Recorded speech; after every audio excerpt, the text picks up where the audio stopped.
गोविंदाय देवकी नंदनाय च नंदगोपकुमाराय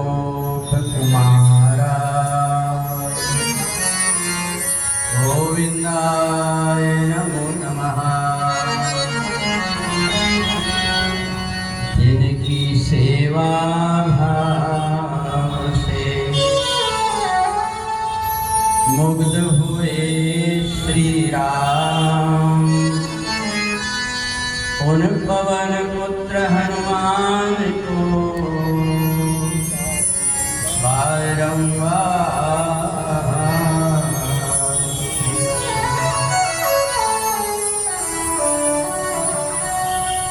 मेरा आपकी कृपा से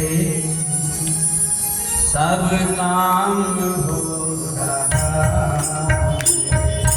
मेरा आपकी कृपा से सब काम हो रहा। मेरा आपकी कृपा से सब काम हो रहा है। मेरा आपकी कृपा से सब काम हो रहा। करते हो तुम कन्हैया, करते हो तुम कन्हैया, मेरा नाम हो रहा।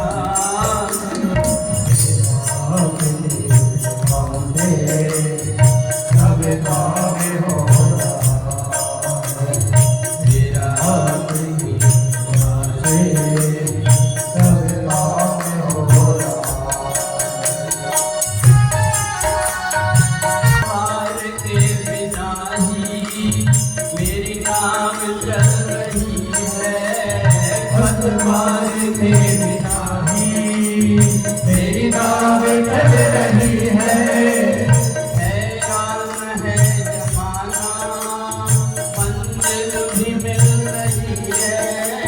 हैरान है जमाना, मंजिल भी मिल रही है। एहसान पे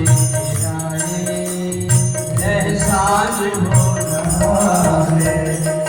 आपके कृपा से सब काम हो रहा है।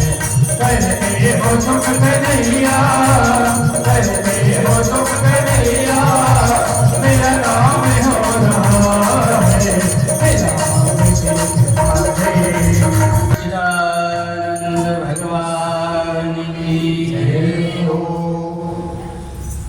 भागवत कथा के प्रथम दिन की सभा में उपस्थित सज्जनों के लिए पता है, हनुमान जी महाराज के चरणों में बैठकर के हमारा ये भागवत कथा का कौन सा वर्ष है? 50वां वर्ष। 50 वर्ष से हनुमान जी महाराज के चरणों में यहाँ भागवत की कथा, ये जन्माष्टमी के अवसर पर। तो इसलिए देखें, हनुमान जी महाराज के ही प्रेरणा से अपने छिंदवाड़ा क्षेत्र में एक दो बाहर से जो वक्ता आते थे, साल में एक आध बार कोई आते थे, बड़े मुश्किल से कहीं गंज में, कहीं कार्यक्रम छोटी बाजार में श्री जी बाबा आते तब होता। परंतु जब अपने आदिवासी वनवासी क्षेत्र में जब हमने देखा कि यहाँ पर भी हमें कुछ करना चाहिए, तो यहाँ पर आकर के सबसे पहले हनुमान जी महाराज के चरणों में बैठकर के राम कथा प्रारंभ हुई। और राम कथा का आने वाला जो वर्ष है, इसमें 50वां वर्ष हनुमान जी के सामने राम कथा का होगा। ये 50वां वर्ष कृष्ण जन्माष्टमी का अभी आज अपन मना रहे हैं। दूसरा है श्रावण के महीने में अभिषेक का कार्यक्रम। तो ये जो कार्यक्रम है, इनके साथ साथ में जब एक कार्यक्रम चलने लगे तो एक और कार्यक्रम प्रारंभ हुआ, वो हुआ हनुमान जयंती। आज से 50 साल के पहले हनुमान जयंती कोई मनाना नहीं जानता था। हनुमान जयंती का कार्यक्रम यहीं से अपन लोगों ने प्रारंभ किए। पहले हनुमान जी का जन्मोत्सव कोई कहता था वैकुंठ चतुर्दशी को है, कोई कहता था चैत्र पूर्णिमा को है। तो कहीं कहीं हमारे बुजुर्ग लोग हनुमान जयंती के अवसर पर हनुमान जी का पूजन पाठ कर देते थे, उनको सिंदूर चढ़ा देते थे। पर हनुमान जी का जो कार्य है, अपन ने यहाँ अनगढ़ हनुमान मंदिर से हनुमान जी की प्रेरणा से जब बार बार हनुमान जी प्रेरित करने लगे तो उस समय हनुमान जयंती कोई जानता नहीं था। रिक्शा वालों को 8-10 रिक्शा वालों में उनको बुला करके उनमें फोटो रख करके और यहाँ से लेकर के छोटी बाजार तक झंडा लगा करके जाते। सब लोग देखते थे, सोचते कि क्या। तो जब धीरे धीरे आज देखे तो अभिषेक भी जहाँ तहाँ हर जगह होने लगे। 16 सोमवार में पहले कोई अभिषेक नहीं जानता था कि कैसे होते थे। वो 16 जनेऊ 16 सुपारी लेकर के और कर दिया करते थे 16 सोमवार का कार्यक्रम। फिर अभिषेक का कार्यक्रम होने लगा।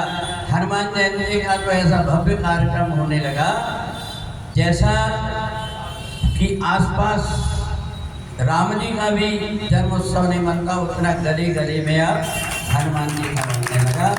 ये आज हम सभी हनुमान जी महाराज के चरणों में बैठ कर के एक बात कह सकते हैं कि अनगढ़ हनुमान मंदिर जो जागृत स्थान है अपने यहाँ का, बाकी तो जितने मंदिर होते उनमें कोई मूर्ति ला करके और विराजमान कराते, पर अपने यहाँ के हनुमान जी महाराज अपनी जगह से स्वतः निकले हुए हैं। आप जैसे बहुत से लोगों को पता नहीं होगा कि हनुमान जी के पीछे गुफा बनी हुई है। पहले तो कच्ची थी गुफा, जहाँ पर बैठ करके हम पाठ करके और जोत जला करके, पर धीरे धीरे जब जमीन अंदर से मिट्टी धसकने लगी तो उसको पक्की बना करके कर दिए हैं। अब छोटी सी बची है, ये तो वहाँ से लंबी ऐसी हनुमान जी के पास में, जहाँ से हनुमान जी जहाँ दिखाई दे रहे हैं, बहुत बड़ा शरीर अंदर विराट रूप में हनुमान जी महाराज जहाँ विराजमान है। तो उनको कोशिश किए ऊपर लाने की, परंतु उनकी इच्छा नहीं थी, इसलिए यथावत उनको रखा गया है। परंतु वो पूरे आसपास के क्षेत्रों में भ्रमण करके अपने भक्तों के दुख को दूर करते हैं। इसलिए अपन कह सकते हैं कि संसार के दुख को जो दूर करता है उसको भगवान कहते हैं, पर भक्तों के और भगवान के सबके दुख को जो दूर करता है उसको भगवान।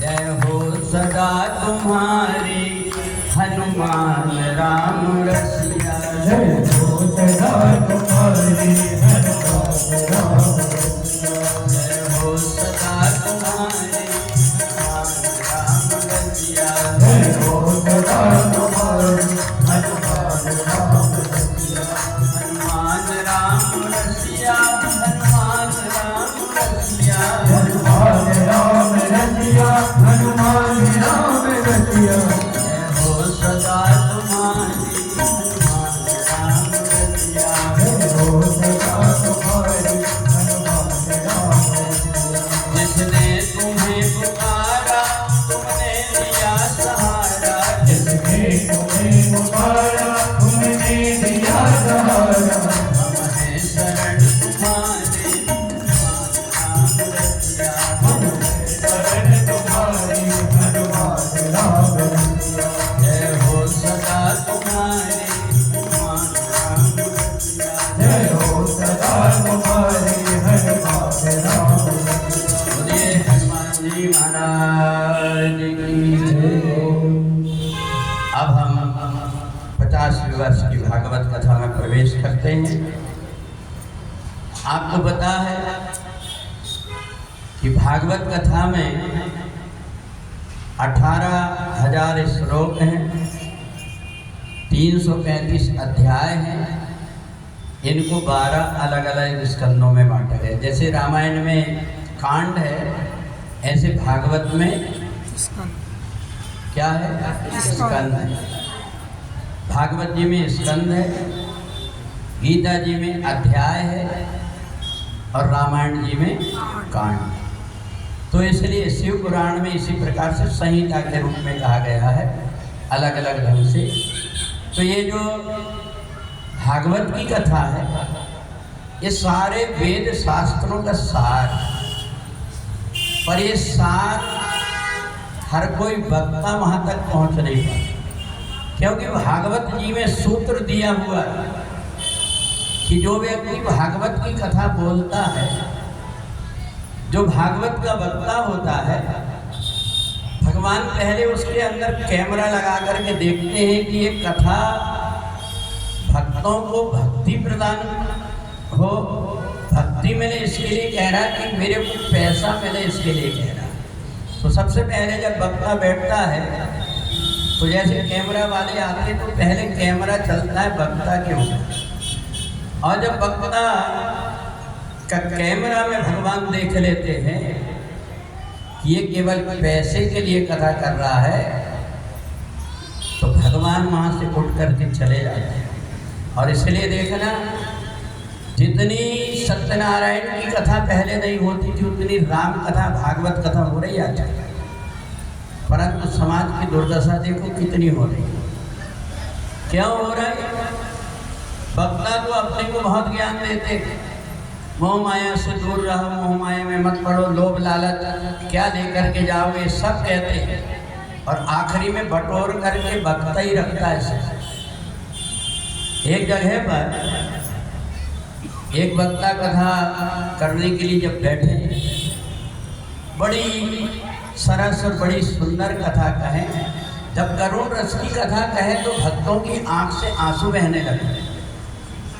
उनमें एक ऐसी जो है श्रोता आकर के पंडित जी से कान में पूछती, पंडित जी एक बात बताओ कि जब आप कथा कहते हैं तो सब भक्तों की आंख में आंसू आते हैं, आपकी आंख में आंसू कब आते हैं?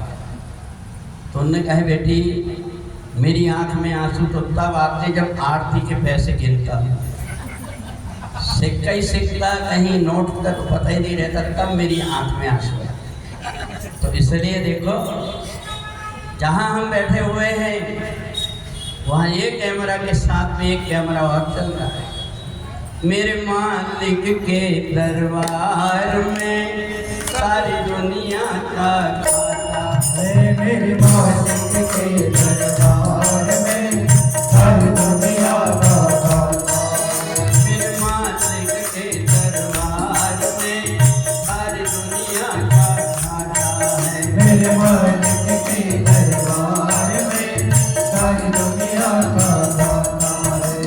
जो जैसी करनी करता है, जो जैसी करनी करता है, वो पैसा फल पाता, मेरे मालिक के दरबार में सारी दुनिया का खाता है, मेरे मालिक के दरबार में सारी दुनिया का खाता है।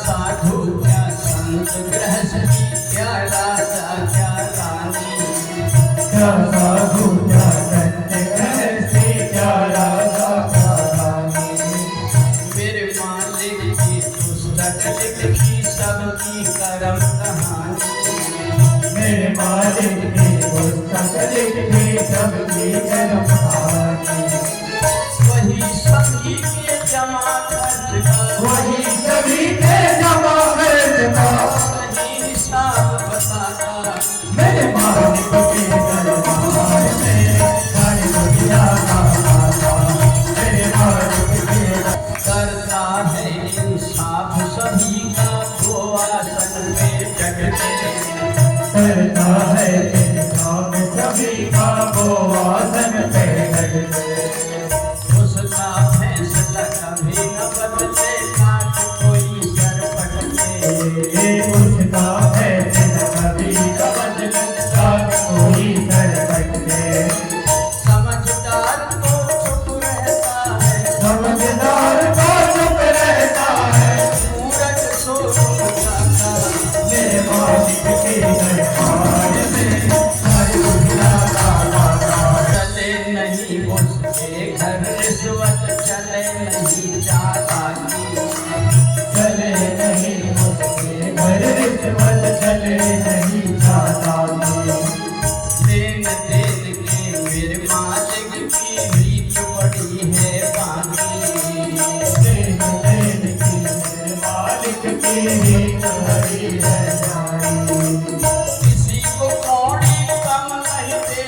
का एक अक्षर अगर कोई सुन लेता है तो 1000 कपिला गाय दान करने का पुण्य होता, केवल एक अक्षर। इसलिए सबसे पहले वेद व्यास जी ने बहुत सरल एक श्लोक लिखा ताकि सब लोग बोल सकें। आप लोग भी बोलने की कोशिश करना। 4 पद में हम बोलेंगे। आप सभी लोग भगवान श्री कृष्ण के सामने विराजमान हैं, अपने हाथ जोड़ करके, और भागवत जी की कथा सुनने के लिए हम बैठे हैं। इसलिए भगवान के सामने प्रथम श्लोक बोलें ताकि हमारा हृदय वृंदावन बन जाए और कन्हैया विराजमान।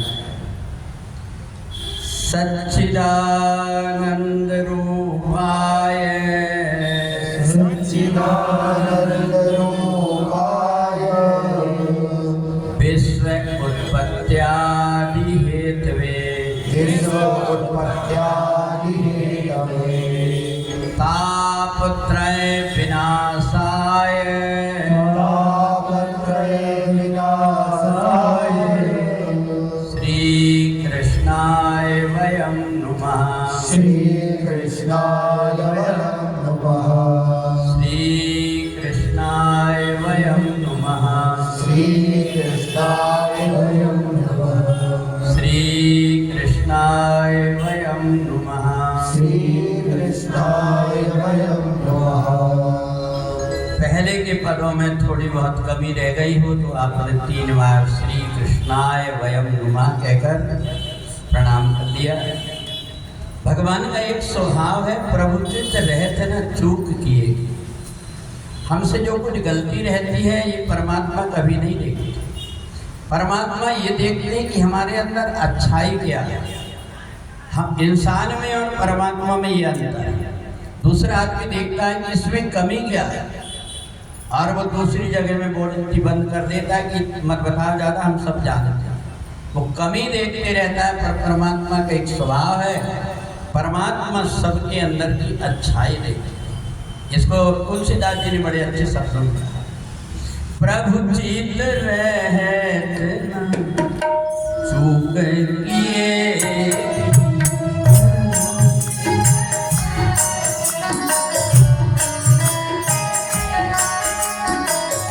प्रभु चित रहत न चूक किए।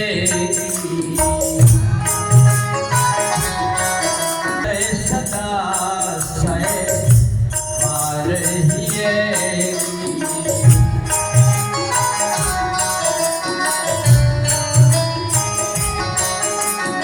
एक बात और है, आप लोगों ने बड़े बड़े विद्वान नहीं बोल पाते, भागवत जी का श्लोक बोला है, भगवान को कितनी प्रसन्नता हुई होगी पता है। जे बालक कहे तो तेरी बात,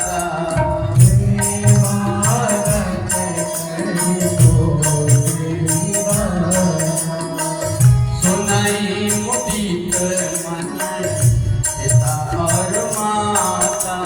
सुनाई मुदित मन पिता और माता। जे बालक कहे तो तेरी बात, जे बालक कहे तो तेरी बात। सुनाई मुदित मन पिता और माता। सुनाई मुदित मन पिता और माता।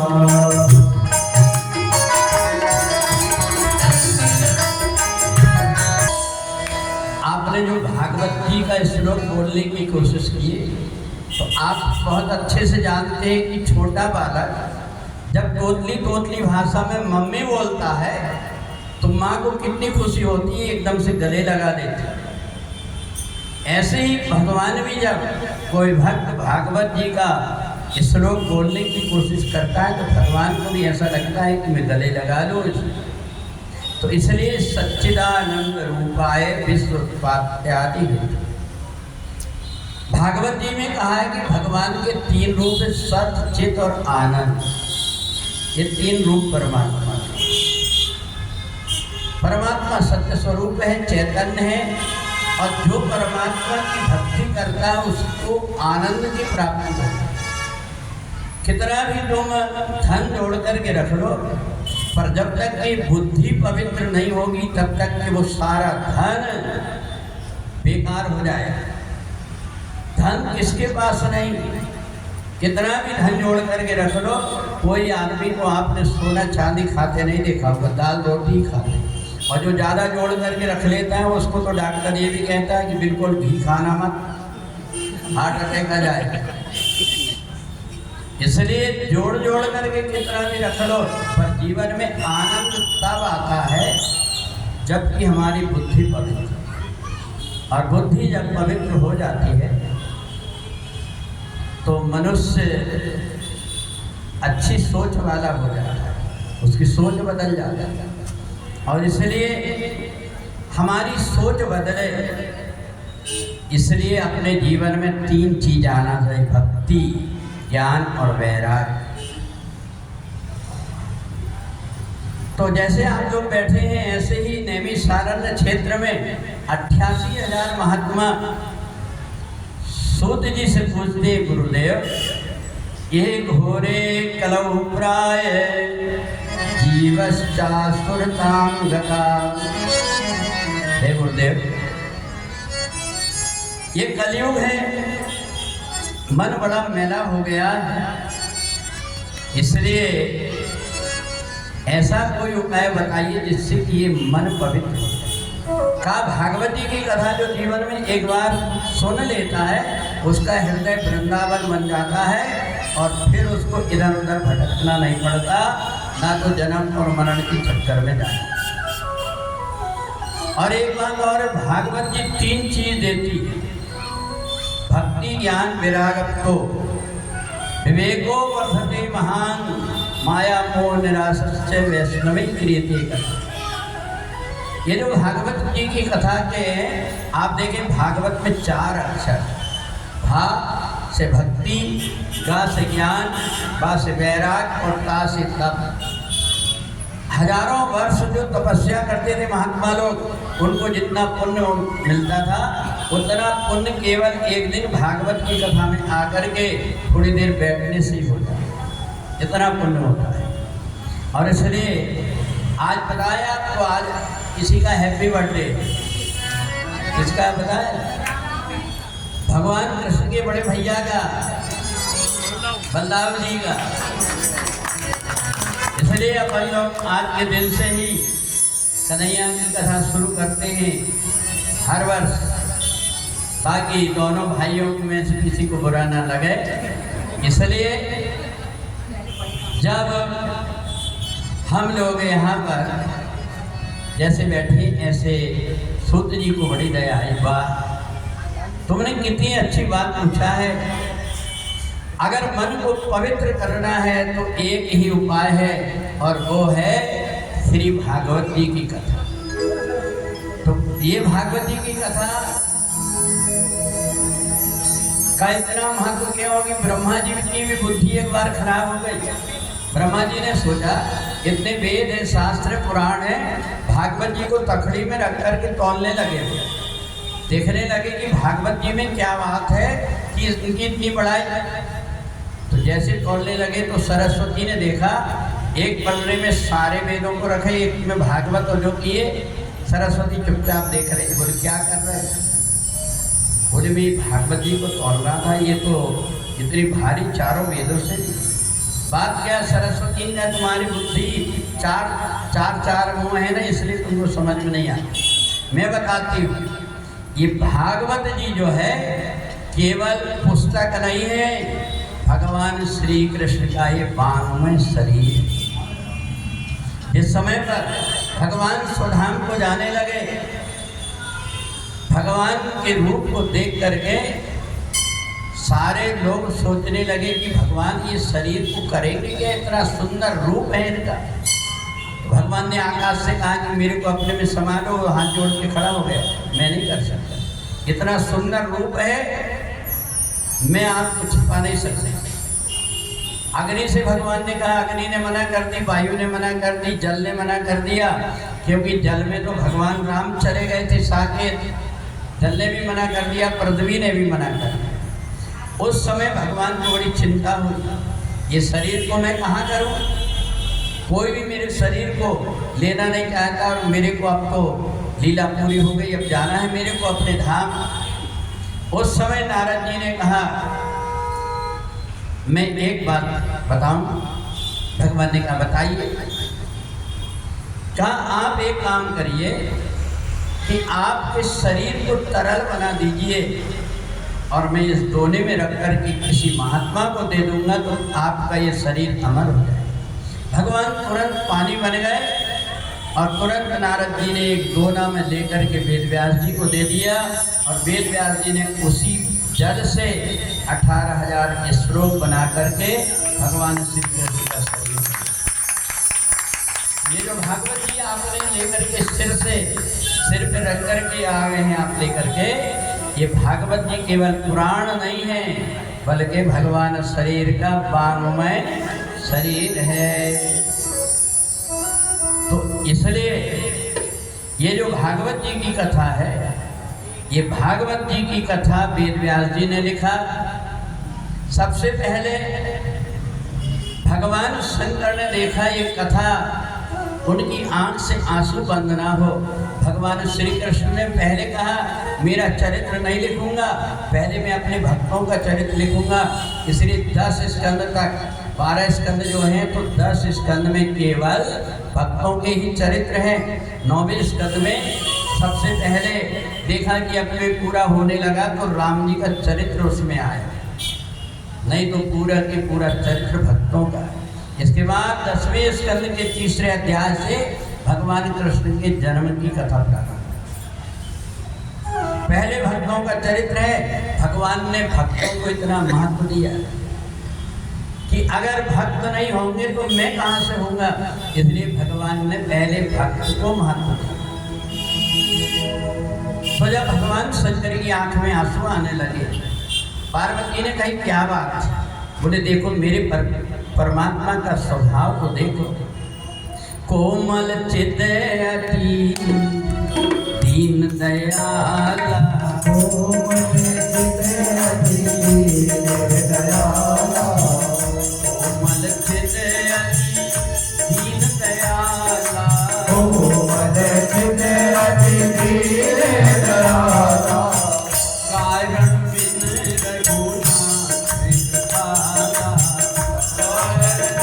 रघुनाथ पाला, कारण बिन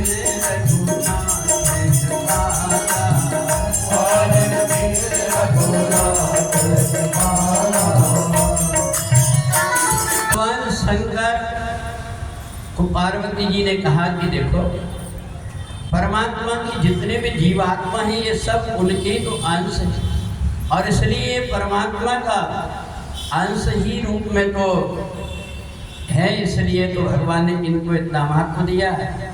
सारे देवताओं ने जब शंकर जी से सुना तो बड़े गदगद हो गए। नारद जी ने कहा तुम सब लोग कहाँ से आ रहे हैं? कहा हम भागवत से आ रहे हैं। नारद जी जैसे गए भागवत में तो वहाँ जाकर के सुना कि ये भागवत की कथा 7 दिन होती है। नारद जी की आंख से आंसू आने लगे। ब्रह्मा जी के पास में आए, कहा ब्रह्मा जी मैं तो अब आत्महत्या करना चाहता हूँ। बोले क्यों? बोले मेरा जीवन बेकार है कि एक बार भागवत की कथा सुन नहीं सकता मैं, क्योंकि थोड़ी देर बैठता हूँ और मेरे को श्राप के कारण वहाँ से उठ करके जाना पड़ता है। जैसे ही भागवत जी की कथा के विषय में कहा, उस तरफ से दरवाज़ा खुला है करके बता दी, उस तरह से खुला है। तो यहाँ ब्रह्मा जी ने कहा बेटा तू चिंता मत कर, भागवत जी की कथा का मैं सार रूप में तुम्हें 4 श्लोक में समझा देता हूँ। और ब्रह्मा जी ने नारद जी को 4 श्लोक में सुनाए, पर अब तो नारद जी का मन और भी विचलित हो। नारद जी ने कहा कि बताओ, भगवान कहते हैं संसार में मेरे अतिरिक्त कुछ है ही नहीं और मैं भागवत की कथा को सुन नहीं पा रहा हूँ। इसलिए वो चिंतित हो गए कि कभी न कभी तो मेरे को सुनने को मिलेगा। तो नारद जी को किसी ने कहा कि तुम एक काम करो, अगर कोई इच्छा तुम्हारी पूरी नहीं होती है तो एक बार वृंदावन में जाकर के तुम अगर हाजिरी लगाते तो तुम्हारी इच्छा पूरी हो जाती। अब तो नारद जी के मन में आया कि वृंदावन चलना चाहिए, और जैसे वृंदावन पहुंचते हैं तो वहां जाकर के देखा तो सारे ब्रज में एक ही बात हो रही थी।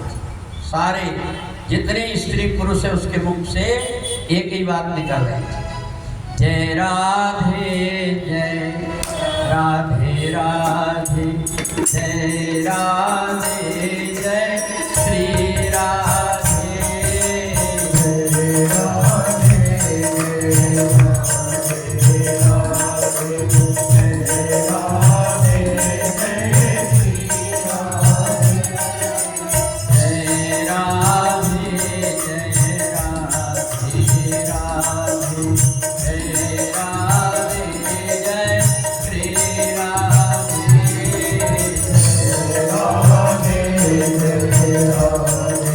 राधे, जय राधे जय श्री राधे, जय राधे जय राधे राधे, जय राधे जय राधे राधे, जय राधे जय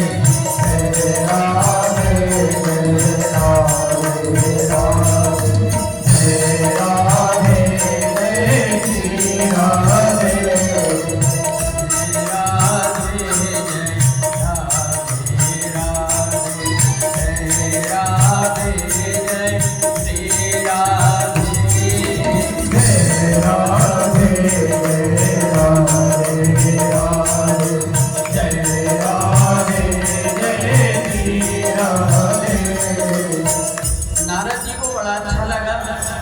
सारे वहाँ ब्रजवासी आनंदित होकर के नाच रहे गा रहे हैं। देख रहे हैं ये जो सत्ता की प्रथा जो है वृंदावन से शुरू हुई। जिस समय पर भगवान श्री कृष्ण गोकुल से मथुरा चले तो गोपियों ने रो रो कर के गोपी गीत गाया था, और ग्वाल वालों ने कन्हैया की लीला को याद करके और आसपास कदम के पेड़ के आसपास घूम घूम करके नाचते थे। उसको सत्ता कहते हैं, जिसको गोपाल काला के नाम से जहाँ तहाँ अपन देखते रहते। सत्ता की प्रथा वृंदावन से प्रारंभ हुई। तो जिस समय नारद जी पहुँचे, जाकर के देखे, बड़े आनंदित हुए। यमुना जी के किनारे जब गए तो स्नान किए तो बहुत अच्छा लगा। लौट करके देखते हैं एक महिला बड़ी दीन होकर के दोनों अपनी गोद में बेटों को रख कर के रो रही। नारद जी ने कहा बात क्या है? पूछा मैया क्या बात है? कहा गुरुदेव ये मेरे बेटे बिल्कुल जर्जर हो गए, इनको जगाने का कोई उपाय नहीं मिल रहा है। बड़े बड़े महात्मा लोग आए परंतु इन्हें जगा नहीं पाए। नारद जी ने कहा मैया तुम थोड़ी देर शांत रहो, मैं कोई ना कोई उपाय करता हूँ। सनत कुमारों से पूछा कि ज्ञान और वैराग्य दोनों वृंदावन जैसी जगह में जाकर के मूर्छित क्यों हो गए? कहा देखो वृंदावन में भक्ति के बिना जो कोई रहेगा, चाहे वो कोई हो, वो चैतन्य नहीं हो सकता। इसलिए एक काम करो, उनके हृदय के अंदर तो भक्ति जागृत हो जाए, भागवत की कथा सुनो। तो नारद जी ने सनत कुमार से कहा गुरुदेव आप कथा सुना दीजिए। तो गंगा जी के किनारे आनंद वन में जब भागवत की कथा सनत कुमार नारद जी को 7 दिन सुनाए तो नारद जी को बड़े आनंदित हो गए। पर भक्ति भी आकर के नारद जी के सामने खड़ी हो गई कि आज से हमेशा मैं तुम्हारे हृदय में निवास करूंगी, तुमने मेरे दोनों बेटों को जागृत किया। तो देखो भागवत जी की कथा सूत जी ने शौनक आदि ऋषियों को सुनाया, सनत कुमार ने नारद जी को सुनाया। इसी कथा को गोकर्ण ने अपने भाई धुंधकारी को सुनाया। जब व्यक्ति भगवान से दूर होते जाता है, केवल धन जोड़ जोड़ करके धन कमाने में लगा रहता है, तो उसके घर में कोई ना कोई ऐसी संतान पैदा हो जाती जो पूरे धन को नष्ट कर देती। एक आत्मदेव ब्राह्मण था, वो सबको बहुत ज्ञान बताता था, सबकी कुंडली बनाता था, परंतु जो ब्राह्मण था आत्मदेव, उसकी पत्नी उसकी एक कहना नहीं मानती। पत्नी से अगर वो कोई भी बात कहे तो कोई बात मानने को तैयार है। आत्मदेव ब्राह्मण ने कहा कि देख, अपने यहाँ पर शादी के इतने वर्ष हो गए, एक भी संतान नहीं हुई, तो एक काम कर, कम से कम एक बार जीवन में भागवत कथा सुन ले। उसने कहा बिल्कुल नहीं कर सकते, मैं तो एक तो 8-8, 15 दिन मेरे को पानी नहाने की फुर्सत नहीं है, मैं पानी नहीं नहा सकता।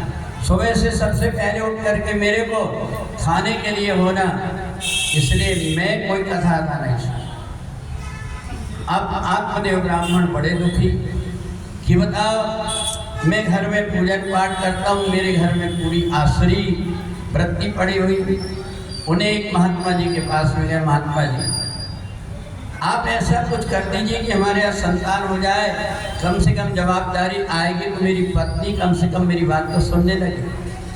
आँख बंद करके देखा, महात्मा जी ने तो कहा देखो,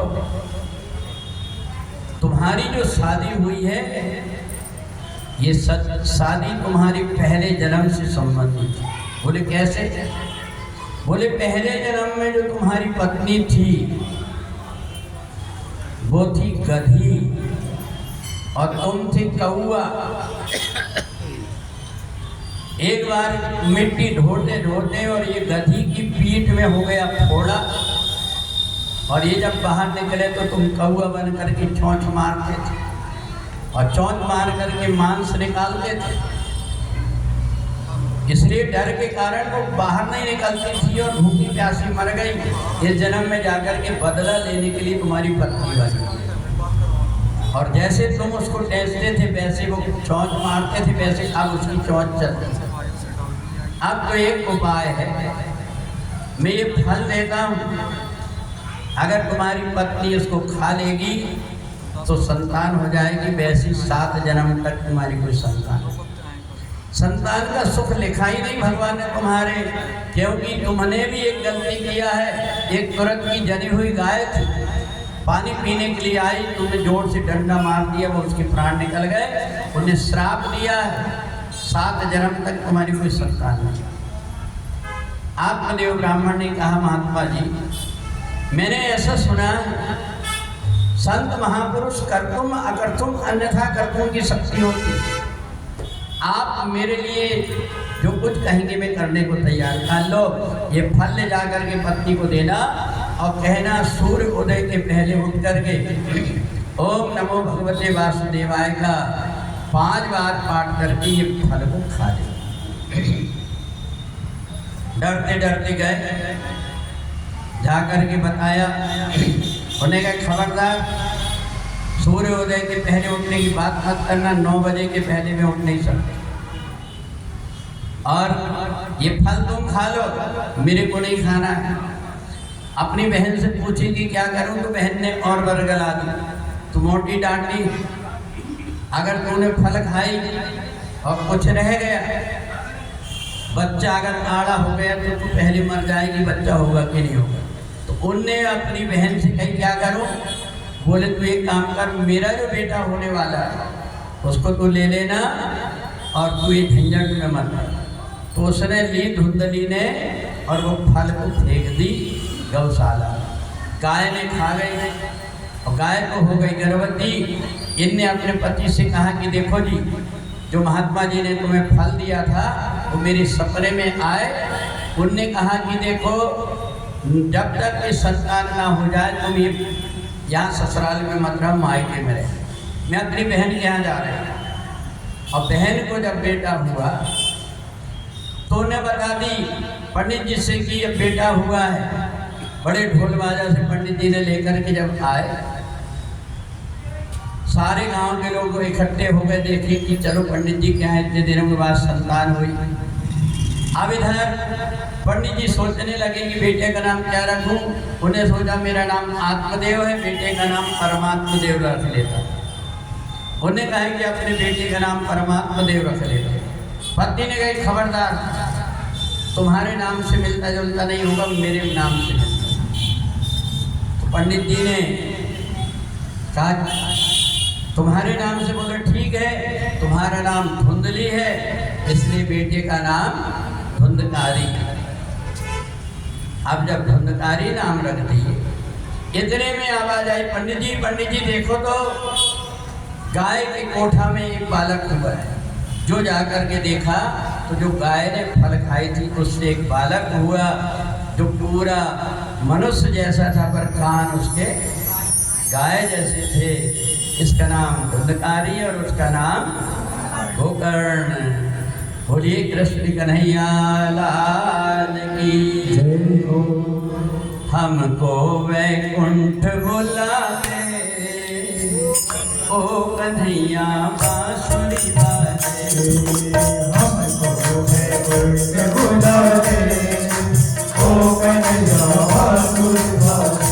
कन्हैया बांसुरी बाजे, कन्हैया बांसुरी बाजे।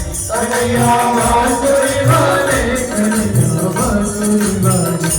अजय हमको वैकुंठ बुला दे, ओ कन्हैया बांसुरी बाजे। हमको वैकुंठ बुला दे, ओ कन्हैया बांसुरी बाजे। कन्हैया बांसुरी बाजे, कन्हैया बांसुरी बाजे। कन्हैया बांसुरी बाजे, कन्हैया बांसुरी बाजे। हमको वैकुंठ बुला दे, ओ कन्हैया बांसुरी बाजे। अरे हमको वैकुंठ बुला दे, ओ कन्हैया बांसुरी बाजे। एक संतान के लिए तरस रहे थे, दो संतान हो गई। पर देखो जब घर में संतान हो जाती है तो माता पिता को बहुत ध्यान रखना पड़ता है कि हमारे बेटा हमारे बेटी को संस्कार अच्छे हैं कि नहीं। पर कुछ लोग ऐसे होते हैं अपने बेटा बेटियों की दिनचर्या से आंख बंद कर देते। आपने सुना होगा महाभारत की कथा, धृतराष्ट्र की आंख में दिखाई नहीं दे रहा था तो गांधारी ने भी अपनी आंख में पट्टी बांध दी। अब बताओ, आंख में पट्टी बांधने का मतलब ये है बेटा बेटी जो कुछ भी कर रहे हो, बाल्यावस्था होती है, उनकी बुद्धि उतनी परिपक्व नहीं होती, पता नहीं किस प्रकार का साथ मिलता है, इसलिए अपने बेटा बेटियों से जैसे मित्र जैसा व्यवहार करते हैं वैसे बैठ करके बात करने की जरूरत है। कई जगह ऐसी बातें चलती रहती है। एक जगह पनघट में कुछ महिलाएं जब गई तो महिलाएं जब पनघट में पहुंची तो आपस में वो बात कर रही थी कि मेरा बेटा इंजीनियर, एक ने कहा तेरा बेटा तो इंजीनियर, मेरा बेटा डॉक्टर है जो विदेश में अमेरिका में रहता है। इतने में तीसरी वाली कुछ बोल नहीं रही थी, उधर से उसका बेटा ने देखा कि गुंडी सिर पे रखी मेरी माँ के और हाथ में बाल्टी है, दौड़ करके आया और आकर के माँ के हाथ से बाल्टी ले लिया। उसने कहा ये मेरा बेटा है। तो दोनों देख करके बड़े आश्चर्य में पड़ गए कि बता, हमने अपने बेटा को पढ़ा करके इंजीनियर तो बना दिया, हमने अपने बेटे को विदेश तो भेज दिया, पर बुढ़ापे में हमको पानी कौन दे। हम बेटा बेटियों को इतने लायक मत बना दो कि खुद अपन लोग नालायक बन जाए। बेटा बेटी फिर कभी परवाह नहीं करते। मैंने देखा कि दिल्ली में एक पति पत्नी है, एक पलंग में इस तरफ बैठे रहते, एक इधर बैठे रहते, दो बेटे हैं, एक बेटी है। दोनों बेटे विदेश में हैं और एक बेटी पूना में। पत्नी का पैरालिसिस हो गया है, पति से उठाते नहीं बनता। बेटों को फोन किया, बेटा तेरी मम्मी की ऐसी ऐसी दशा हो गई, तुम लोग देश आ जाओ। कहते पापा जी ये पत्नी कहाँ मान रही देश आने। तो इसलिए देखो, अपने बेटा बेटियों को कितना भी बड़ा बना दो, परंतु अपने बेटा बेटी को आज्ञाकारी जरूर बना, अपनी बात जरूर माने बेटा। और नहीं तो आज देख लीजिए, सरकार ने जो नारा चलाया ना, हम दो हमारे दो, बुढ़ा बुढ़ियों को मरने दो, ये नारा चल रहा है। इसलिए जो भागवत की कथा, राम कथा हमें ये संस्कार सिखाती है कि हम अपने परिवार में एक दूसरे को ऐसे मिले जुले रहें ताकि हमारा परिवार सुख से रहे। पैसे धेले को इतना जोड़ करके करोगे, इसलिए इधर आत्मदेव ब्राह्मण ने ध्यान नहीं दिया, परंतु उसका जो बेटा था वो देखता था पिताजी रोज मंदिर जाते हैं, उंगली पकड़ करके चले जाता, भगवान को जय जय करता, ओम नमो भगवते वासुदेवाय का जाप करने लगा। एक बेटा धुंधली का जो था धुंधकारी, बचपन से ही आदत बिगड़ गई, कभी माँ की चोरी कर ले, कभी पिताजी की चोरी करके बाजार में कुछ भी जाकर के होटल में पहले खाना शुरू किया, फिर जाकर शराब पीना शुरू कर दिया, फिर जुआ खेलना शुरू कर दिया, फिर कई प्रकार के व्यसन में पड़ गए। अब इधर एक दिन देखा आत्मदेव ब्राह्मण ने कि मेरा एक बेटा मंदिर में बैठा है, आंख बंद करके, और आंसू बह रहे हैं, भगवान से प्रार्थना कर रहा है। दिल की हर धड़कन से तेरा नाम निकलता है, दिल की हर धड़कन से तेरा नाम निकलता है।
करके देखो, जाकर के गले से लगाया, पर घर में जैसे आया, आकर के देखा एक शराब की बोतल पड़ी। पत्नी से पूछा बेटा कहाँ है? बेटा अपनी माँ की साड़ी पकड़ कर खींच रहा है, पैसे दे पैसे दे। आत्मदेव ने देखा कि इसकी तो दुर्गंध आ रही, शराब। कहा ये शराब पीता है? बोले मैं बहुत दिन से छिपाते रही, आपसे झूठ बोलते रही। आप पूछते थे बेटा कहाँ गया, बस अभी तो गया, आता होगा अभी तो गया, पर ये जुआ के फड़ में बैठ कर के खेलता था, ये शराब पीता था। आत्मदेव ब्राह्मण ने सोचा कि ये घर तो नरक बन गया। अब ये घर में जब माँ की ये दुर्दशा पैसे के लिए कपड़े पकड़ करके फाड़ रहा है, आत्मदेव ब्राह्मण अपने गोकर्ण को लेकर के एक मंदिर में जाकर के रहते। ये घर तो नरक बन गया, जहाँ मैं गायत्री मंत्र का पाठ करते तो वहाँ शराब की बोतलें पड़ी। जिस घर में शराब पहुँच जाती पूरा घर नरक बन जाता है, वहाँ कोई देवता कभी आकर के लक्ष्मी कभी दिखती नहीं। आम फरे पतलाए के महुआ फरे पत खोए, ऐसे का रस जो पिए काहे न सके। थोड़े दिन में आत्मदेव ब्राह्मण के प्राण चले गए। गोकर्ण तीर्थ चला गया। धुंधकारी ने पूरा घर बेच दिया। अपनी माँ को सारे जेवर छुड़ा करके और कुएं में ढकेल करके गिरा दिया। अब इधर वैश्याओं ने देखा इसके पास में पैसे नहीं है, अगर ये आएगा तो शराब पी करके झंझट करेगा, तो लकड़ी के लूहड़ लेकर के मार मार करके उसको मार। और जब वो धुंधकारी मरा तो मर करके वो प्रेत हो गया। अब गोकर्ण ने जाकर के अपने पिताजी की, माँ की, सब जाकर के पिंडदान कर दिया, भाई की पिंडदान कर दिया, सबके नाम से तर्पण कर दिया, भोजन करा दिया। घर में जब लौट करके आया तो देखता है वहाँ जोर जोर से रोने की आवाज़ आ रही। गोकर्ण ने कहा कि कौन है? उन्हें जैसे ही मंत्र पढ़ा, गायत्री मंत्र, तो आवाज़ आई, अरे भैया मैं तेरा भाई हूँ धुंधकारी, मैंने माता पिता को बहुत सताया इसलिए उसका दुख पा रहा हूँ, प्रेत योनि में हूँ। कहा कि मैंने गया में जाकर के तेरा पिंडदान कर दिया। बोले उससे मेरा उद्धार नहीं हुआ, क्योंकि जिस व्यक्ति ने अपने माता पिता को सताया है उसका उद्धार कभी नहीं होगा। माँ बाप से बढ़कर जग में दूजा नहीं कोई ठिकाना, जिसने हमें जन्म दिया है उसका दिल कभी न दुखाना। बड़े बड़े जग में दूजा नहीं कोई ठिकाना, जिसने हमें जन्म दिया है उसका दिल कभी न दुखाना। जिसने हमें जन्म दिया है उसका दिल कभी न दुखाना। जिसने हमें जन्म दिया है उसका दिल कभी न दुखाना।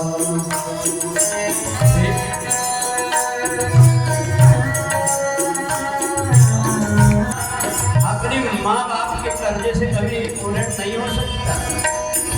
9 माह पेट में रख कर कितने ही कष्ट उठाया। 9 माह पेट में रख कर कितने ही कष्ट उठाया। खुद पीले में वो सोरी, सूखे में हमें सुनाया।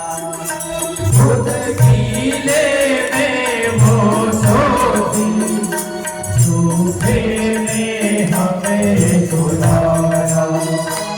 उस ममता मई माता को कभी भी नहीं सताना, जिसने हमें जन्म दिया है उसका दिल कभी न दुखाना।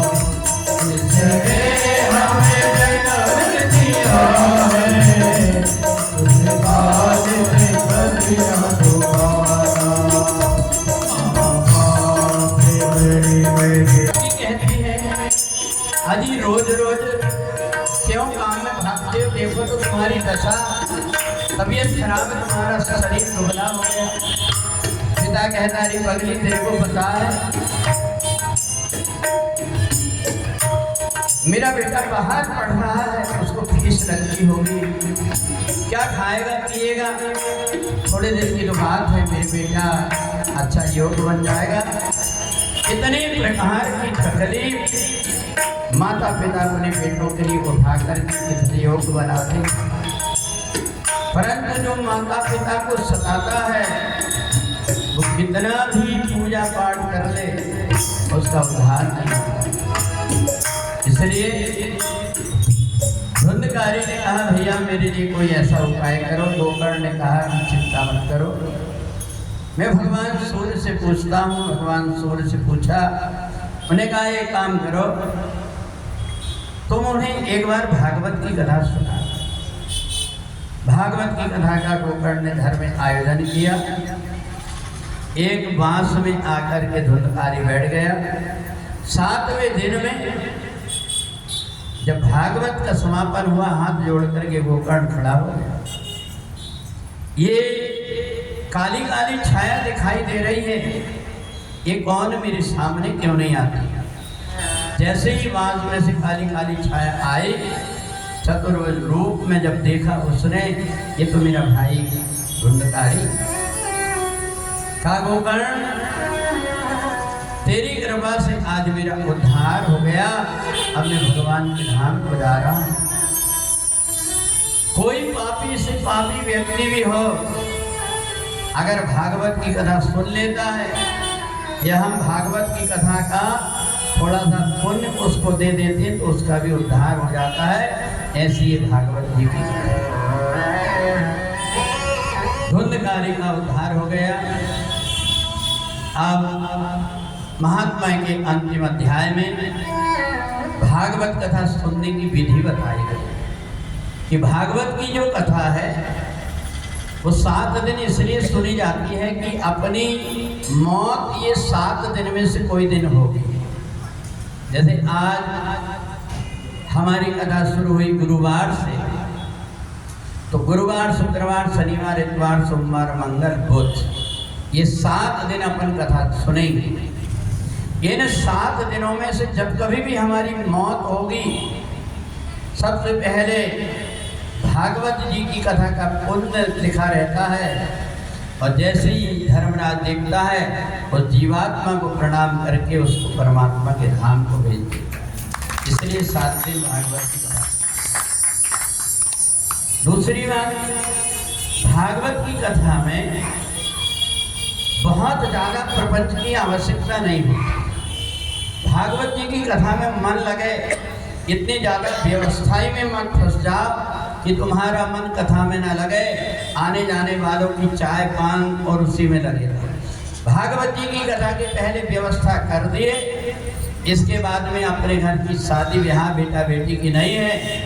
जो कोई भी आता है वो भगवान के पास में पुण्य लेने आता है, इसलिए ज़्यादा कोई प्रकार जितना अपने से हो सकता है उतना करके अब पूरा पूरा मन अपना भगवान की कथा में लगा।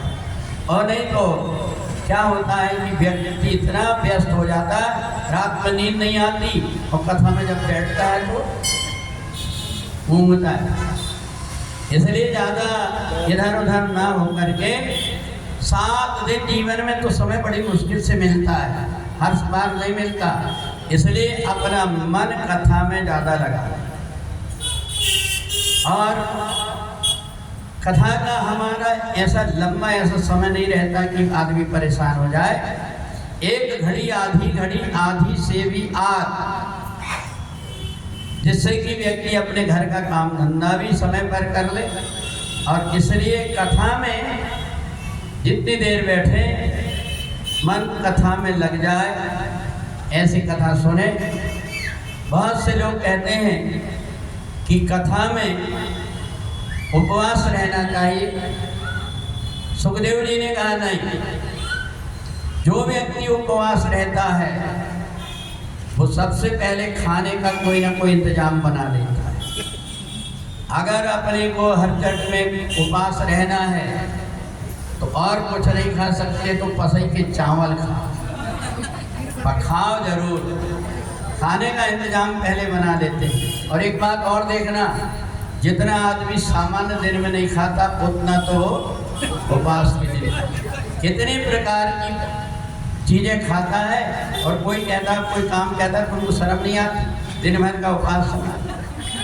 उनसे पूछो कि क्या खाई, बोलते सुबह से क्या थोड़े से फल खा ली थी, थोड़े दिन के बाद 3 बार चाय पी ली मैंने, थोड़े से वो रबड़ी बुला ली थी, रबड़ी खा ली, साबुदाना की खिचड़ी बना ली थी, और उसके बाद में 1 गिलास दूध पी ली। थोड़ी अधिक परमेश्वरी कमजोरी ना आ जाए इसलिए और कुछ खा ले। तो इसलिए उपास में व्यक्ति भोजनम को परम मन्या, भोजन करो।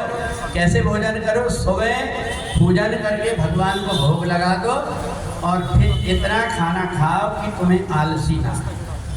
इतना खाना खाने के बाद भोजनम को परम मन्या, ये भागवत जी में ही लिखा हुआ है कि उपवास ऐसा नहीं कि 7 दिन उपास लिए 8वें दिन जाके अस्पताल भर्ती हो गए, सारे घर भर के परेशान। और ले ये सत्यनारायण की कथा जाकर के बैठे हैं अस्पताल में। तो इसलिए जितना शरीर सक्षम हो वो ढंग से काम करके और भागवत की कथा सुनना चाहिए। भागवत की कथा 7 दिन करने के बाद में और जितना भी बन सके भोजन का, अन्नदान का महत्व है। तो इसलिए भगवान को भोग लगा करके प्रसाद अन्न का बांट दें आखिरी दिन। तो इसलिए 7 दिन तक की जो कथा होती है ये सहज और सामान्य ढंग से भागवत की जाती है। ये जो कथा है आजकल चला हुआ है, ये सब प्रपंच, इतना सब बनाने का, इतना पैसे खर्च करने का नहीं। पहले तो जंगल में बैठ कर के पेड़ के नीचे महात्मा लोग कथा सुनाते थे और कथा के लिए बहुत ज़्यादा लोग भी नहीं आते थे।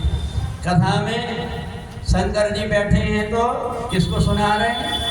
पार्वती जी। याज्ञवल्क्य जी कथा सुना रहे हैं भरद्वाज जी। काकभूषण जी कथा सुना रहे हैं गरुड़ जी की। और तुलसीदास जी को कोई नहीं मिला तो अपने मन को ही कथा सुना रहे। और इसलिए भगवान की कथा में श्रद्धा पूर्वक जो कथा सुनता है उसको अवश्य पुण्य मिलता है, अवश्यमेव। इसमें भागवत की कथा का नियम है कि भागवत का जो फल है हर किसी को प्राप्त होता है, बस उसके अंदर श्रद्धा होना चाहिए। तो ये 7 दिन की कथा जो होती है, आज प्रथम दिन मैंने आपको भागवत जी का महत्व बताया और कल आगे की कथा अपन सुनेंगे। अब एक भजन और फिर आरती हम लोग